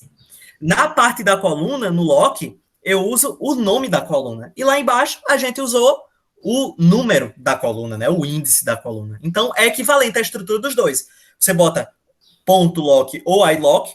O primeiro parâmetro são as linhas, e aí aqui eu estou passando por indexação booleana, e lá no iLock a gente está passando por fatiamento. Poderia usar a indexação booleana lá também. É válido. E aqui, depois, seria o nome da coluna no lock. E lá embaixo seria o índice da coluna. E se eu quiser aqui no lock, eu poderia passar os nomes das colunas. Aí eu passaria uma lista nessa parte do nome da coluna, nesse parâmetro do nome da coluna. Eu passaria uma lista com nomes. Muito simples e funcionaria do mesmo jeito. Então, só para fechar a ideia de tudo isso, para vocês verem que é a mesma coisa. A única coisa que muda é que um usa nome e o outro usa index. Em um, a gente optou por usar indexação booleana e no outro, a gente está usando fatiamento. Mas tudo que vocês já viram até então na aula de NumPy. E aí, relembrando a correção de que são colunas, tipo assim, funciona da mesma forma, tanto para linha como coluna. Os dois. Tipo, mantém o inicial e não mantém o final. E aí, como é que a gente poderia... o que a gente também pode fazer é alterar a coluna, os valores de uma coluna inteira já existente. Então, para eu poder exemplificar isso, o que eu vou fazer agora é que o Titanic ele usava pounds, que é libra esterlina, era a moeda que eles utilizavam para fazer as compras lá. A passagem foi comprada em pounds. E não faz muito sentido, tipo assim, meramente assim, exemplificando, mas eu vou converter agora para o real, para a gente saber quanto ficaria as passagens em real. Então, hoje, uma libra esterlina é R$7, 7,5. E aí, agora a gente vai fazer essa conversão. Vai pegar a coluna do fare, que é o valor da passagem. E aí, só para ficar mais simples para tudo, porque, tipo, fare é bilhete ou passagem. E o que eu vou fazer aqui é só alterar o nome das colunas, só para ficar mais simples agora de falar. Mas só para que fare, aquela que a gente usado, é o valor da passagem. E aqui o que eu vou fazer é dar o rename. Então, é outro método que existe pro data frame, e aí você consegue especificar quais colunas você quer alterar o nome. Então, você dá o rename, entre parênteses, aí especifica quais são as colunas, entre chaves, especificando. A coluna name agora vai ser nome, e a coluna fair agora vai ser valor passagem. Então, eu só fiz essa pequena alteração. E da mesma forma como a gente fez aquele. Quando a gente estava extraindo as informações, que ele estava fazendo a interação entre as linhas, e não era necessário loop, aqui também não é necessário fazer nenhum tipo de loop. O que a gente só vai fazer vai atribuir a coluna valor passagem, o valor atual que está em pounds, vezes o 7,5, que seria para poder fazer a conversão para o real. Então, ele não vai precisar não precisa criar algum tipo de loop, ele vai fazer automaticamente. Então, o que ele vai fazer? Pega a linha 1, multiplica por 7,5. E pega a linha 2, 7,5, 3, 4, todo o data frame e vai pegar esses novos valores e vai substituir no valor da coluna. Então, aqui, quando a gente exibe o Titanic, o valor da passagem já vai estar em real. Já vai estar o valor real, em real. E aí, outras coisas que podem ser feitas em um data frame e em séries também, né? Que no caso a gente está trabalhando com uma série, né? Que é um slice do data frame, é uma coluna dela, uma parte. E você também pode ordenar os valores, sendo que quando o argumento ascending é passado como falso, os valores são ordenados de forma decrescente.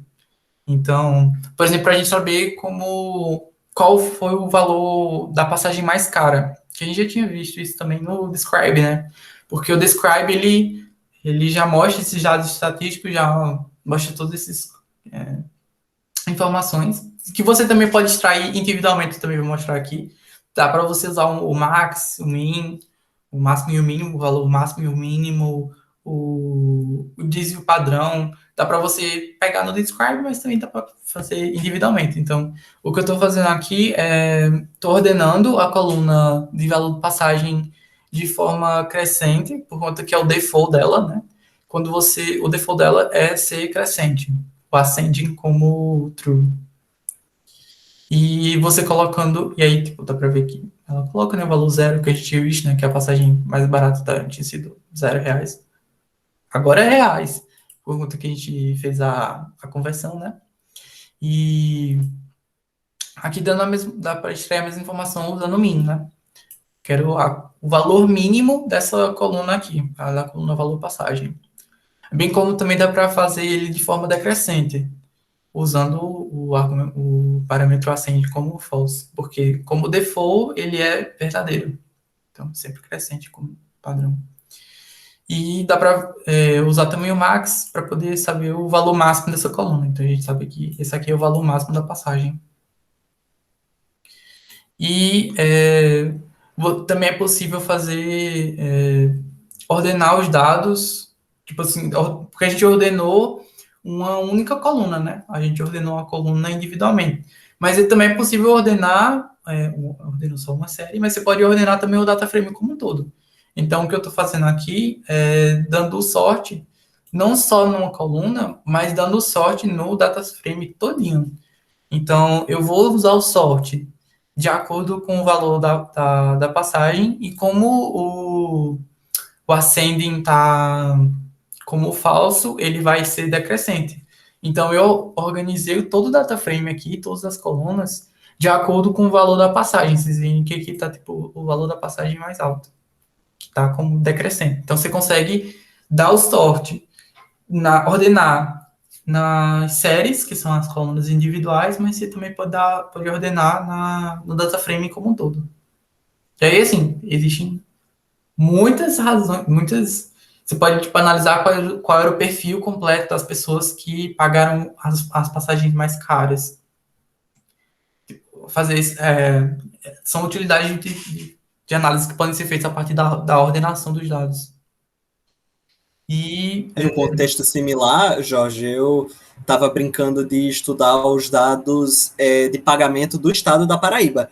E aí lá tinha todos de todo mundo do estado, todos os funcionários públicos do estado, e lá tinha o valor que cada um recebia de remuneração. Aí a ideia que eu usei foi de realmente dar um sorte ali para que a gente começasse a ranquear os funcionários do maior valor para o menor e ver qual era o perfil desses funcionários, quais eram os cargos de quem recebia os maiores salários do estado. Eram da Cagepa, e assim, uma loucura. E assim, para vocês verem que é útil para a gente estar explorando os nossos dados, fazendo isso. Faz um sorte, filtra, faz um sorte novamente e vai analisando passo a passo de toda a planilha que a gente tem para a gente entender com o que a gente está trabalhando, quais são os perfis que existem nos nossos dados. Então, tudo isso é muito útil. Exato. E, por exemplo, a gente já tinha feito isso no Describe, né? Mas aqui eu só estou printando qual seria a média da passagem. E aí seria 227 agora em reais, né? Que foi feita a conversão.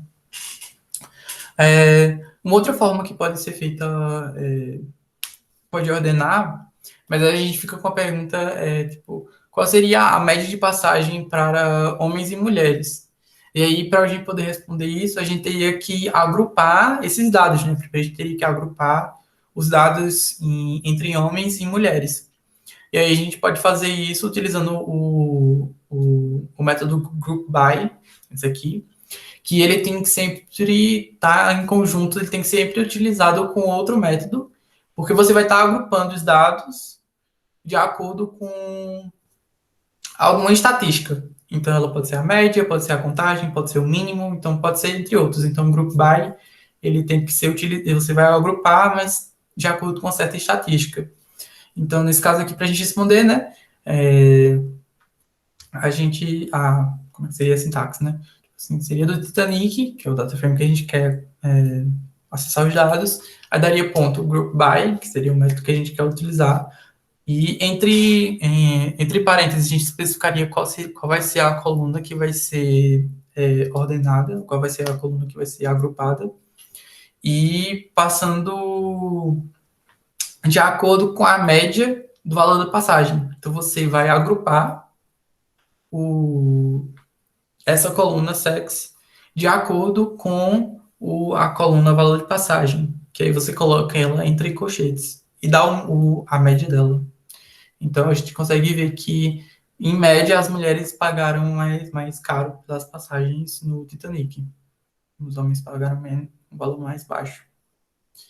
E também pode ser exibido aqui no caso, eu só substituir, né, de sex para age, agora para saber qual era o preço pago, a média do preço pago por cada idade.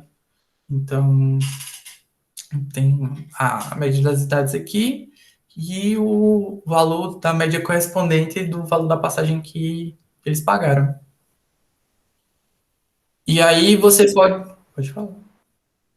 Vocês podem ver que, nesse caso, como a gente tem uma variação de idade muito grande, é muito difícil de ver. Então, uma estratégia que vocês poderiam fazer é agrupar intervalo de idade e aí depois tirar uma média. Aí daria para vocês verem melhor, só discutindo mesmo, assim, estratégias da gente fazer as análises e tal. E aí, em algum momento, se vocês tiverem interesse de ir atrás, fazer esse tipo de modificaçãozinha para ter análises mais reais, assim, do problema de fato, entendeu? Que são mais representativas do problema. Exato. E aí você pode agrupar colunas individualmente, mas você também pode fazer uma combinação desse agrupamento. Então, nesse caso aqui, você passa uma lista de colunas que você quer agrupar, e aí eu vou querer agrupar essa lista de colunas de acordo com a média do valor da passagem. Então, ele agrupa, faz essa combinação. Então, tipo, tem essa coluna de sexo, né? Então, por exemplo, feminino e aí tem essa média aqui. O valor de passagem médio é esse daqui, na classe 1. Então, female e na classe 2 tem essa média aqui de valor de passagem. E female na classe 3 tem essa média aqui. A mesma coisa que male nessa classe 1 tem essa média, male na classe 2 tem essa média, e male na classe 3 tem essa média aqui. Então ele faz essa. Você pode agrupar uma lista de colunas e ele faz essa combinação de acordo com elas, de acordo com o valor da passagem médio. E aí, só um cuidado que vocês vão ter que ter, se forem fazer dessa forma, que é o data frame de vocês está diferente. Ele está exatamente nesse formatozinho que Jorge explicou. E aí, algumas operações com o data frame nesse formato ficam mais complicados. E aí, esse formato é chamado de hierarchical. Você tem um data frame com hierarquia. Então, é hierarchical data frame, por assim dizer. Aí só para vocês terem cuidado e quando for fazer alguma coisa do gênero, pesquisar como é que faz determinada operação sobre um hierarchical data frame, ou se não, como é que converte um hierarchical data frame para um data frame normal. E aí ele, se for converter para um data frame normal, replicaria onde tem cada coluna que tem female, ele ia ter female 1, aí female 2, female 3. Isso aí ia ser replicado para toda a coluna. E aí facilitaria porque seria um data frame normal, só que ele está bem estruturadinho. E aí tem que ver como é que faz isso, se vocês tiverem interesse em fazer isso depois. Exato. E aí, um outro método que pode ser utilizado, sim, eu acho que ficou. A gente pode verificar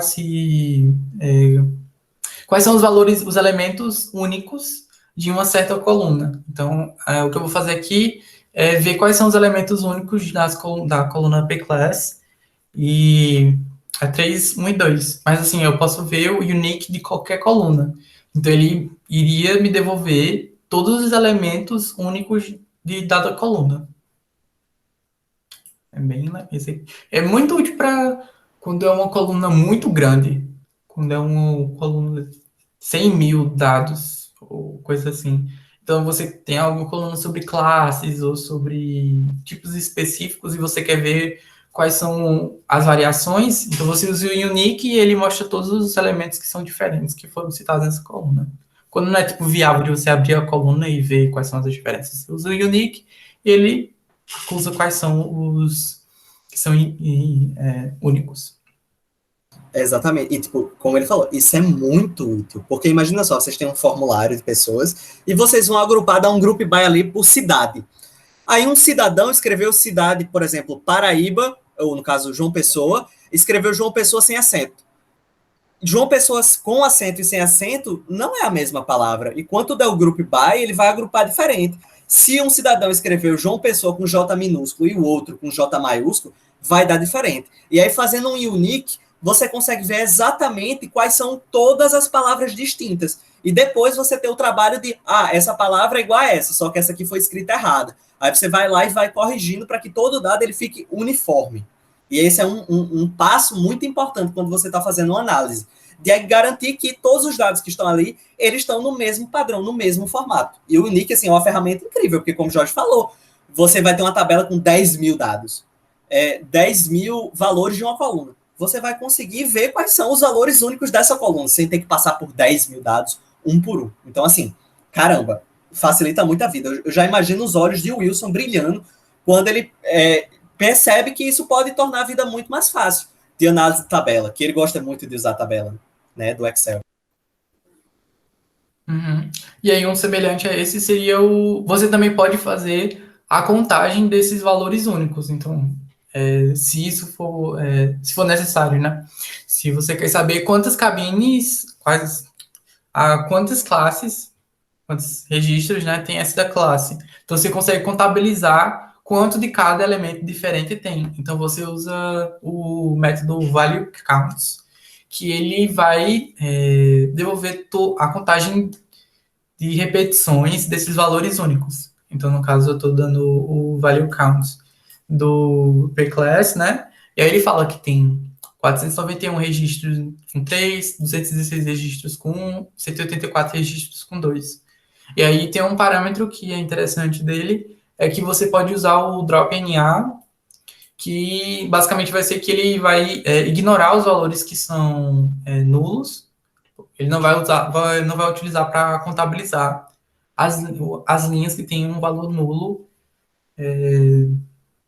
dessa instância. Então, ele Mas aqui nesse caso não tem nenhum valor nulo, então ele só ignora e dá a mesma contagem, mas o drop NA ele é útil para poder não contabilizar os valores nulos. No caso, Jorge, por padrão, o drop NL é true, ou seja, ele sempre descarta os valores nulos. Quando você chama ele, como chamou em cima, ele nunca vai mostrar a quantidade de valor nulo que você tem. E aí, se você usa o drop, né, e coloca o false, ele vai mostrar a quantidade de valores nulos que você tem. E aí, se você está fazendo uma análise, você quer saber quantas vezes aparece cada valor dentro de uma determinada coluna, eventualmente é interessante usar o drop como false, justamente porque você vai dizer quantos valores nulos você tem lá, em comparação aos demais valores que você tem. Uhum. E como é que a gente... algo que também é útil é você ter uma coluna, você tem tipo um data frame, você tem uma tabela, e você também tem uma outra, e elas, de alguma forma, são dados estranhos. Por exemplo, é uma instância de um mês, vendas de um certo mês e vendas de outro mês de uma loja. E você é útil para você unir essas duas tabelas, ou pegar uma coluna que você acabou de criar ela, você adaptou, e você quer encaixar no data frame original. Então, você pode unir, acrescentar unir dois data frames usando o append. Então, aqui o que eu estou criando é dois data frames, como eu mostrei lá no início, né? Só que eu não criei como string lá no topo. Eu criei eles como valores numéricos, só integer mesmo. E aí mostrando aqui o def1 que eu criei, ele ficou nessa configuração, né? Tipo, tem uma coluna A, coluna B, e o def2 tem a coluna A e a coluna B, mas eles têm valores diferentes. E aí eu quero unir os dois data frames, e basta eu vou dar se eu quero unir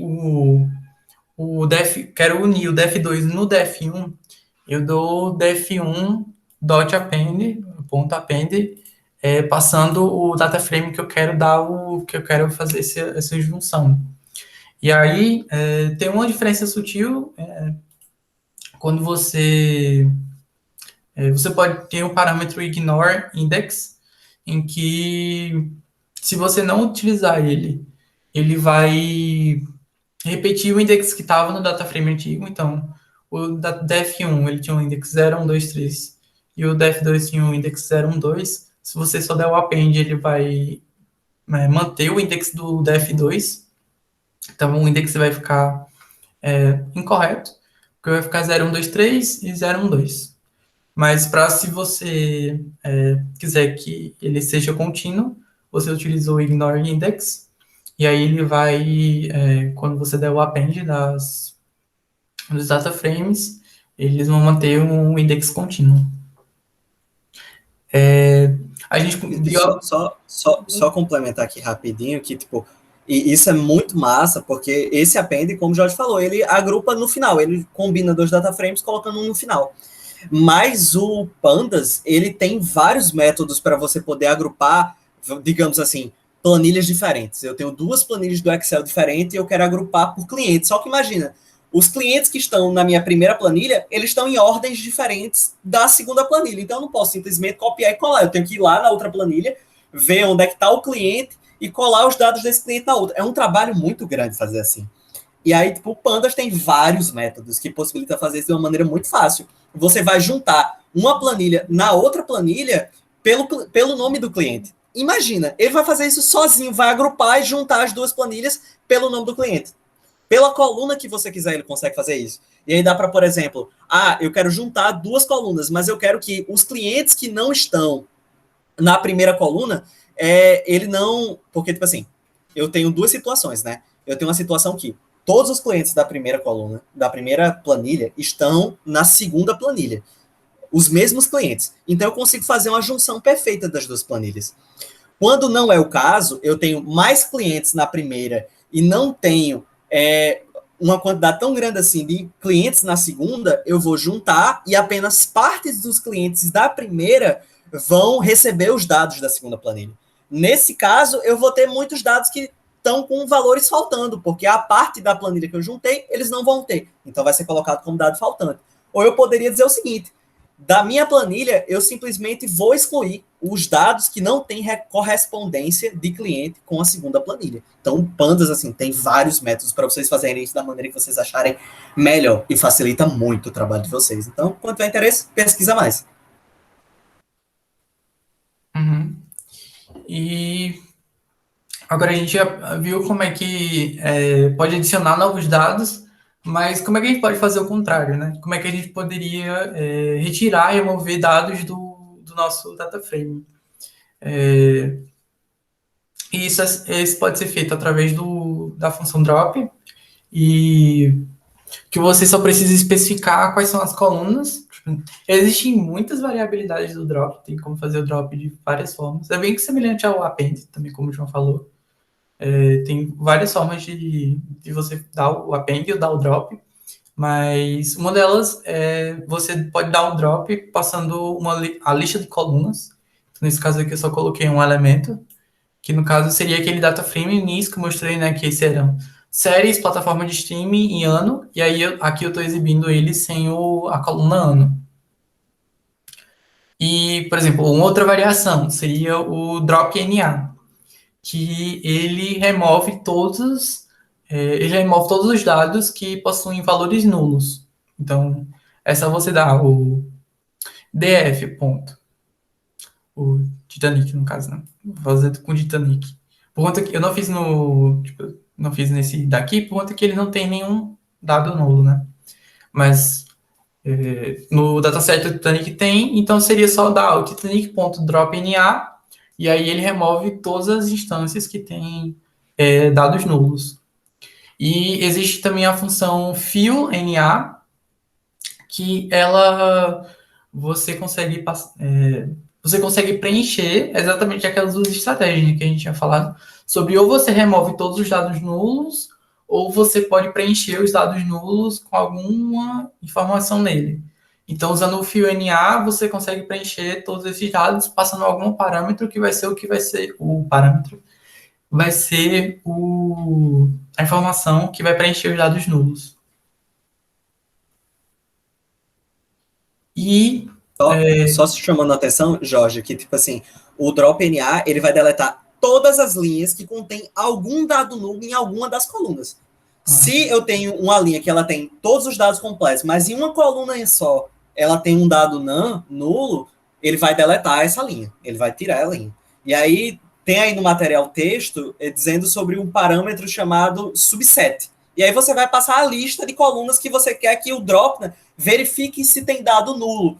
Então, por exemplo, você está dizendo exatamente quais colunas ele tem que buscar por dado nulo. Se tiver dado nulo em outra coluna, ele não vai remover. Mas se tiver naquela coluna que você passou, aí ele vai remover a linha. Certo? É só esse detalhezinho, essa sutileza que é muito importante, porque às vezes você pode perder muito dado simplesmente chamando o drop e não saber porque determinado valor sumiu dos seus dados.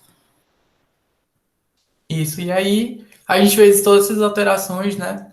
Fez a conversão do valor da passagem agora, retirei todos esses dados nulos, que como nesse caso eu tinha bastante dados, eu só retirei os dados nulos de tudo, fiz essa limpeza completa. E aí eu quero salvar agora esse data frame em um CSV para salvar no computador. Então, o que você precisa fazer é só, a sintaxe é bem essa. Você vai colocar o nome do data frame, que nesse caso aqui é Titanic, ponto to CSV, e o nome do arquivo que você quer salvar, ou caso queira salvar em um caminho específico, você especifica qual o caminho das pastas e o nome do arquivo. E aí, e assim você poderia salvar. Então, assim, esse era o material que eu tinha preparado para apresentar nessa aula. E, como eu já tinha falado, né, o Pandas é uma biblioteca bastante famosa, muita gente usa, então tem muito material sobre. Então, se vocês pesquisarem qualquer coisa para fazer com Pandas, vai aparecer tutorial. A documentação é muito bem feita, apesar de não ter uma documentação em português.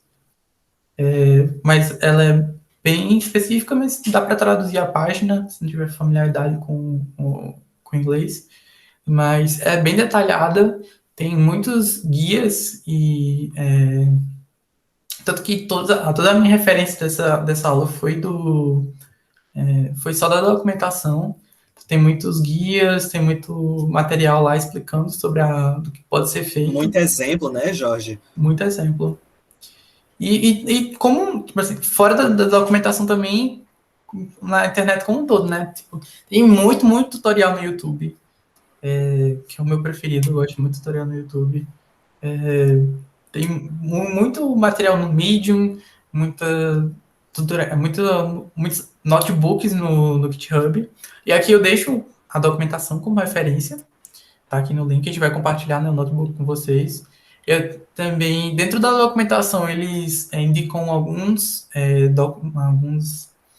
notebooks já prontos, com instruções e também com exercícios para fazer, que vocês podem acessar quando pegarem o notebook nesses links aqui.